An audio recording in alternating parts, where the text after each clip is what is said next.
What's the difference for you guys between a series, getting to figure out matchups and exploiting how you're going to play versus just a regular season contest? It's just health. It's all boiled down to health with myself and AD in this franchise since we joined each other 5 years ago, or was it 4 years ago? 4 years ago. So it's always come down to health. You have a familiar face with KCP in this series. What makes him an effective player, a winning player? His energy. His energy is second to none. He plays at a high level every single game. His availability. He's always in uniform, and that's what separates him from a lot of guys in our league. He pretty much plays every game. And he's very experienced. So we know what we're going against when it comes to him, and he plays the game the right way. You know, from 2020, Bron, you guys only have 2 active players left when you met the Nuggets. They only have 3 rotational players. What's different about the Nuggets from that year? They're better, but they were great then, and they're great now. But I think Joker has gotten 2 more years under his belt. Jamal has gone back to his regular form after the injury, and the rest of those guys have been playing exceptional basketball. So, they're really good team. How has Jokic evolved in the last couple of years, 3 years in his game, would you say? He just continued to get better.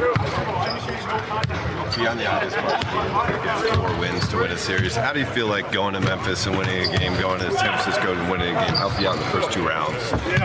In one of those first 2 before you get back to crypto. Every experience is different, so Memphis and GS is behind us, and all our focus is on Denver, and we can't go into this series saying, okay, this is what we did last series or the series before. That's water under the bridge. So our challenge is upon us tomorrow night, and we got to be ready for it. Is the altitude real? Do you feel it, and how so? It is real. How does it impact you and others? You get tired a lot faster than you would if you wasn't in it.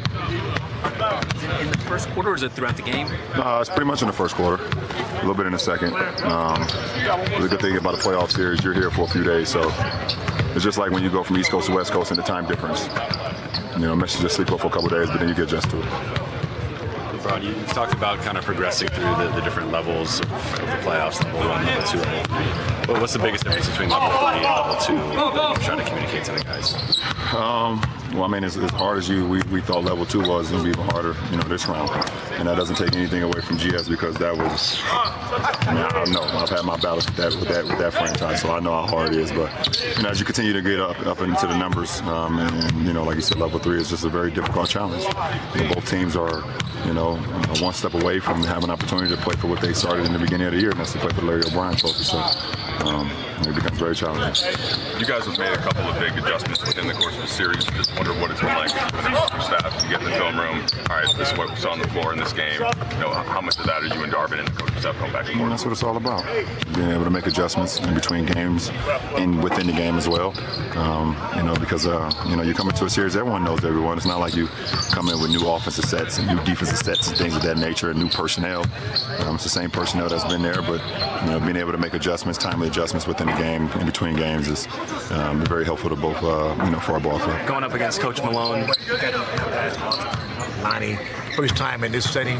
What's your message to the young guys that haven't been this far before? A little close. Just enjoy it. Have fun with it. And, at the end of the day, it's just basketball. It's basketball. Go out and play. We're all here for a reason.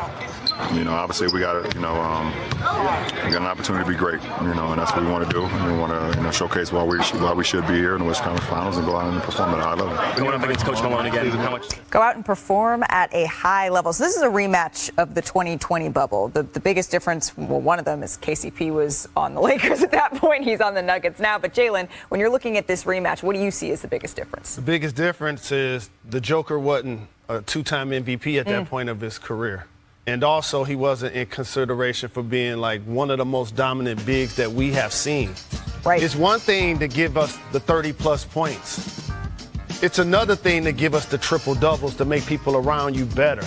And what they've done is build a terrific team around him since then of guys that play defense, make open shots, are cutters. So you add an Aaron Gordon to go with Michael Porter Jr. You mentioned KCP and Brown coming in off the bench. So the Joker, and then Murray, He was extremely confident and playing very well in the bubble. He dealt with some injuries these last couple of years. Yeah. Both of these guys are back healthy. The Nuggets are legit #1 seed, and they're probably the favorite to win this series. The Denver team is much better than they were in the bubble. Like, we could talk about Jokic's improvement. If one person I would say is Jamal Murray. He's a person that hasn't improved because he's been injured, but he's gotten back to the level that he once was at, where he's basically an all-star out there. And so when I look at the rest of their unit, where I look at what the difference with the Lakers had the bigs. Yep. They had JaVale McGee. They had Dwight Howard. They could allow Anthony Davis to roam and just have those guys. Lakers don't have that.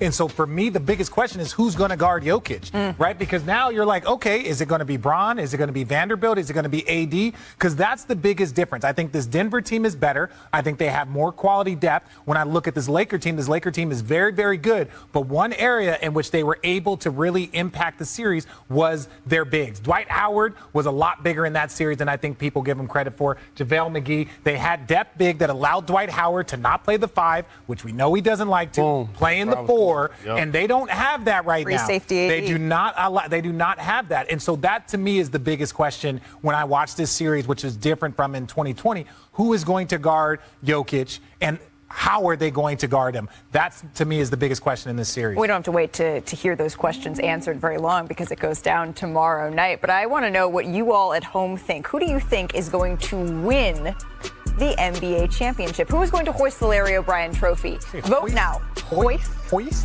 that like people say whale? Hoist it. Who's going to? No, we're not doing that. Let us know. Vote now, and we will reveal the results at the end of the show. Still to come, HOIST. Still to come on NBA Today. We discuss what comes next for the 76ers. They have a lot of questions to answer in this offseason, including Morant has been suspended by the team after another social media video surfaced in which he appears to be holding a gun in the front seat of a vehicle. Someone is filming Ja, and then they broadcasted it live over Instagram Live. It's the second time in less than 3 months that Morant was seen on Instagram holding what appeared to be a weapon. The first incident, it led to an 8-game NBA suspension that was handed down in March and cost Morant about $669,000 in salary. So for more on this, bringing in senior NBA insider Adrian Wojnarowski. Woj, what is the latest with Ja Morant since the Grizzlies have suspended him on Sunday?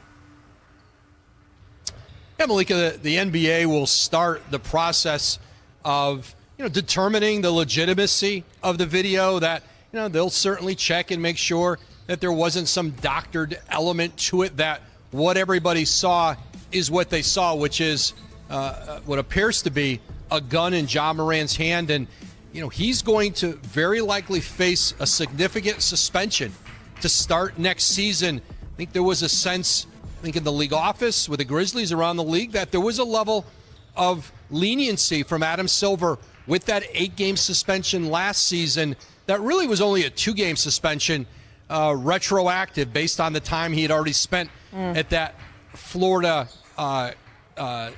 center to get some of the help that he was seeking.